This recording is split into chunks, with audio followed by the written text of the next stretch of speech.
Oke, halo guys. Di sini gue bakal sedikit share atas pengalaman gue. Jadi gue di sini bakal sharing bagaimana cara menggunakan server send event. Oke, langsung aja ke videonya guys ya. Kita bikin fungsi dulu ya guys ya. Ini gue pakai di project gue sendiri karena ini simple gitu kan. Kita bikin file baru, langsung ke fungsinya dulu. Kita mulai dari sisi backend ya. Tes SSE. Di sini kita menggunakan, gue di sini menggunakan Fast API ya, Fast API. Jadi untuk berhubungan dengan si front end itu gue menggunakan Fast API. Oke. Jadi kita masuk ke mana? Tes SSC. Kita susun dulu untuk nanti buat handling. Yang pasti kita akan mendefinisikan dulu, nanti aja kita langsung ke apa namanya, event source-nya atau SSC. Kebetulan untuk Face API itu dia nggak ada, atau kita perlu library khusus untuk mengirim pesan yang secara terus menerus sampai selesai gitu kan. Di sini kita menggunakan SS. Nah, ini guys. Nah, kita buat function.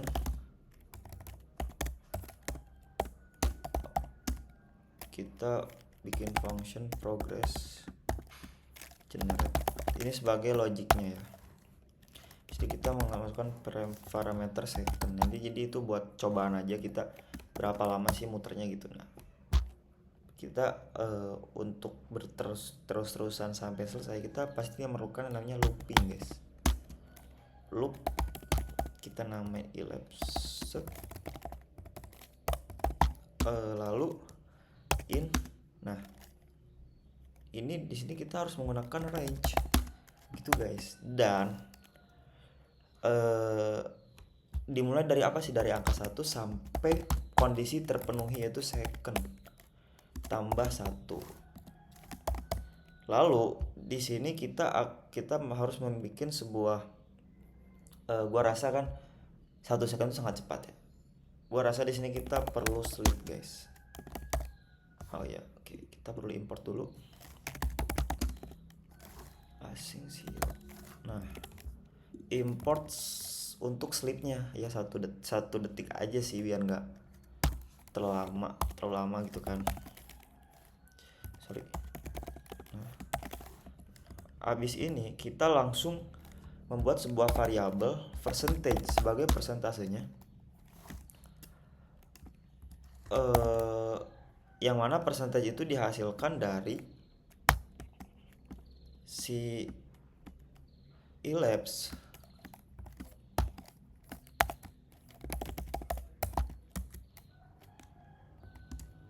dibagi second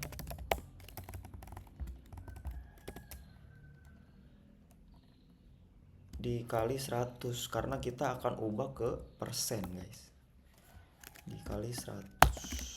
Nah, karena nanti kita biar mudah untuk penggambarannya, kita ubah ke persen gitu kan, kali 100. Dan variabel kondisi ketika sudah selesai, yaitu yang mana elapse sama dengan second. Nah, di sini kita perlu mereturn. Cuman untuk kasus pada SSC ini, untuk return sebuah value itu kita tidak bisa menggunakan return, tapi yang mana fungsi ini tuh akan terus menerus atau nyicil gitu kan. Nah, makanya di sini kita menggunakan yield. Itu guys. Yield di sini untuk sebagai pengganti return dalam sebuah fungsi untuk dikirim ke klien atau front end kita. Oke, kita coba bukan bahasa data. Lalu di sini kita masukin percentage sama dengan percentage, lalu down juga kita harus kirimkan juga guys, seperti itu. Oke. Nah, setelah ini kita next stepnya yaitu ngebuat sebuah fungsi untuk bisa di get atau jadi routing dari si klien. Kita buat endpoint lah, simpelnya seperti itu guys. Oke, kita bikin get progress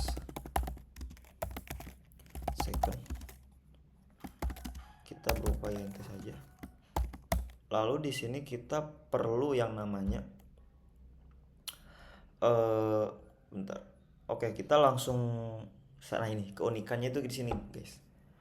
Untuk SSE, nah kita kan biasanya gini ya. Contoh, ini kan project gua.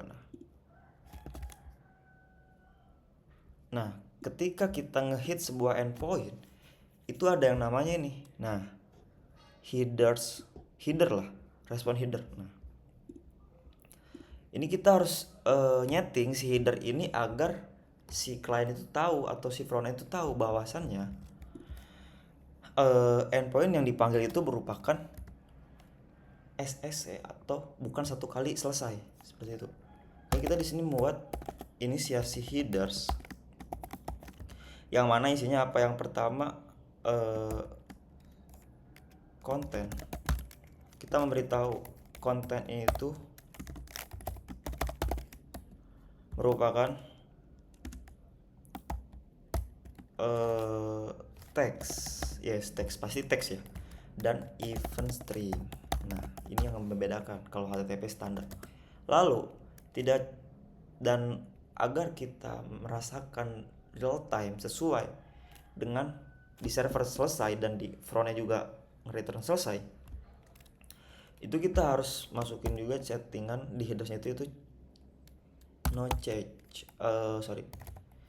change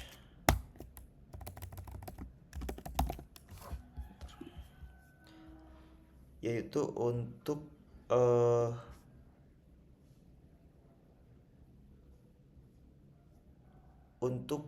nyimpen settingan change gitu guys.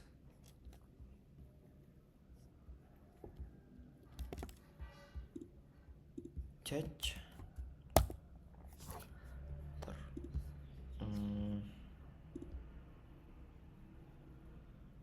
gua lupa, bentar, kita lihat dulu di codingan gua yang project gua sendiri. Nah, di sini. Nah, ini change control guys. Oke, kita ke change control, kita isi dengan no change. Nah, lalu terakhir connection. Nah, seperti ini guys. Keep alive. Oke.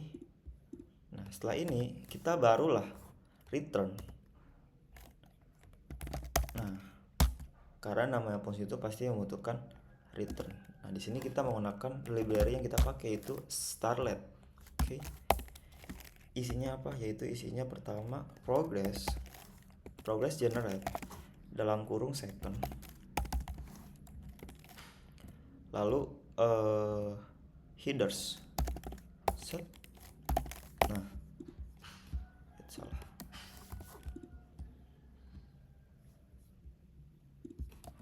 Lupa. Oke. Nah, bentar. Oh, kita perlu round sih guys. Di sini kita perlu round. Menurut gue sih di sini kita perlu membulatkan hasilnya. Wait.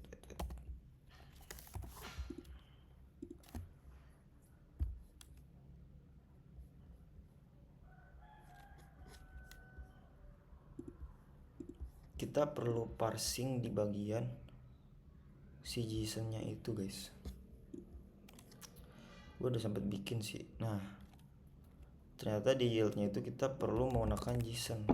JSON kita belum kepanggil nih, gue baru ngeh kan sini. Nah, sini kan kita harus rubah. Nah, oke. Lalu di percentage-nya itu oke, ternyata menggunakan kayak gini guys. Nah, kurang lebih codingannya seperti ini untuk ngecek apakah SSE kita jalan. Lalu kita perlu nge-get, nah ini nge-get course biar nggak kena course, dan Fast API nya guys, biar nggak lama lah ya, langsung to the point. Set. Nah, lalu terakhir kita perlu app-get second ini untuk definisi router gitu kan. Oke guys. Nah, bentar, apakah sudah gua run? Kita run ulang kali ya. Nah, kita run ulang.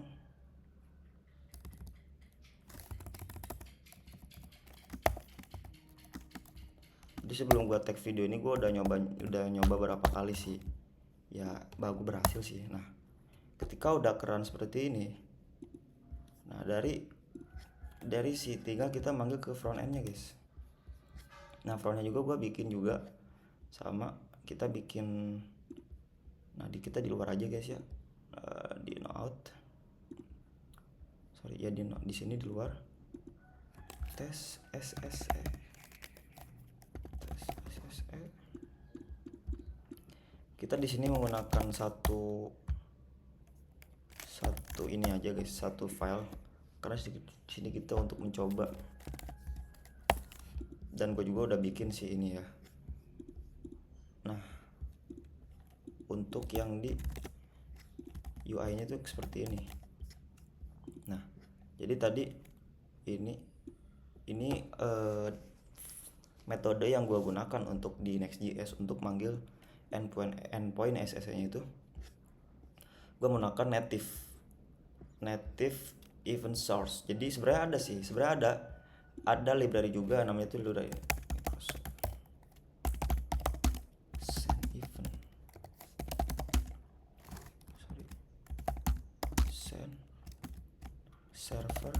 send event library, kalau usah ada. Nah, ini yang gue buat fake event source. Kita masuk ke, nah ini yang gue maksud, ubah ke event officialnya, fake event source. Nah, ini sebenarnya bisa kita pakai ini. Perbedaannya apa? Kalau Pak lu pakai ini, itu dia lebih banyak fungsi. Karena kalau kita menggunakan native yang gua pakai ini dia hanya bisa kalau kita mengirimkan sebuah value, itu mungkin bisanya di sini doang. Yang namanya get kan cuma bisa dijadiin param atau argumen gitu kan, atau ikut dimasuk di URL param. Nah, kalau fungsi lu tuh ternyata buat nge-triggernya itu butuh body pilot, nah itu gua saranin pakai ini sih, event source request library, seperti itu guys. Cuman karena ini gua untuk testing doang, mau menggunakan native ya guys ya, kurang lebih kayak gini. Nah, kita coba panggil fungsi kita yang tadi, kita coba panggil tes SSE set. Nah, ini guys, dia bakal manggil sesuai dengan proses yang ada di backend juga secara real time gitu kan, nggak langsung tertutup, kayak nggak langsung berhenti kayak di HTTP standar gitu. Jadi di sini gue mencoba untuk parameternya 10 detik bisa dikatakan seperti itu. Kalau kita coba lihat di networknya, itu dia berbeda guys. Dia bakal seperti ini kalau untuk SSE. Nah, event stream, nah kayak gini nih. Responnya juga sama. Nah, jadi ini yang disebut server send event, kurang lebih kayak gitu. Dan gue di sini menggunakan Python dan Next.js. Jadi kalau kalian yang menggunakan bahasa lain tetap bisa sih. Dan gue jujur ini juga gue baru seminggu yang lalu gue menggunakan ini karena kebutuhan dari aplikasi yang lagi gue buat, yang mana dalam satu fungsi itu membutuhkan agak lama, dan gue sebisa mungkin untuk user friendly gitu guys. Oke, mungkin sekian dari gue, seperti itu ya. Semoga bermanfaat video ini, Dan untuk source code-nya kalian nanti bisa langsung copy aja. Gue bakal ngasih yang Python, dan untuk di UI-nya React atau TypeScript. Semoga bisa bermanfaat buat kalian. Silakan mencoba. Oke. Dan jangan lupa ikuti video-video gue yang lainnya, tips and trick simple untuk pemrograman mungkin ya, seperti itu. Karena gue di sini juga masih belajar ya guys ya. Oke, terima kasih telah menonton.